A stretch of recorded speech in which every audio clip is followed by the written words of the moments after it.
మన VVIT university, absolute discipline, absolute education.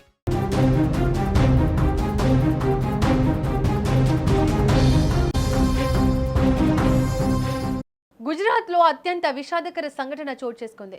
రామోల్ ప్రాంతంలోని ఒక బాణసంచ తయారీ కేంద్రంలో ఒక్కసారిగా భారీ పేలుడు సంభవించి భవనం ధ్వంసమవడంతో అక్కడికక్కడే 10 మంది కార్మికులు దుర్మరణం పాలయ్యారు.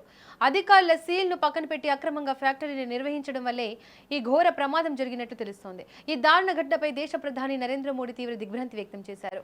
మృతుల కుటుంబాలకు సానుభూతి తెలిపారు. గుజరాత్లోని రామోల్ ప్రాంతం ఒక్కసారిగా భారీ పేలుడు ధాటికి ఉలిక్కిపడింది. స్థానిక బాణసంచ తయారీ కేంద్రంలో సాధారణంగా పనులు జరుగుతుండగా అనుకోకుండా చోటు చేసుకున్న కెమికల్ రియాక్షన్ లేదా స్పార్క్ వల్ల భారీ ఎత్తున పేలుడు సంభవించింది. పేలుడు తీవ్రత ఎంత భయంకరంగా ఉందంటే ఫ్యాక్టరీ భవనం క్షణాల వ్యవధిలోనే పూర్తిగా కూలిపోయి ధ్వంసమైంది. అక్కడ పనిచేస్తున్న కార్మికులకు అసలు ఏం జరుగుతుందో తెలుసుకునే సమయం కూడా దక్కలేదు. ధ్వని తీవ్రతకు చుట్టుపక్కల నివాసాలు కూడా కంపించిపోయాయి. ఈ భయంకర ప్రమాదంలో అక్కడికక్కడే 10 మంది కార్మికులు ప్రాణాలు కోల్పోయారు.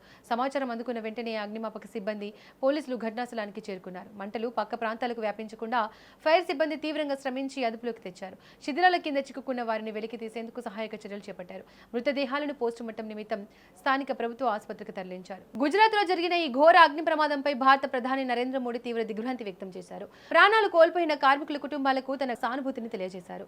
బాధితుల కుటుంబాలను ఆదుకోవడానికి ప్రభుత్వం తగిన సహాయక చర్యలు అందిస్తుందని, గాయపడిన వారికి మెరుగైన వైద్యం అందించాలని అధికారులను ఆదేశించారు.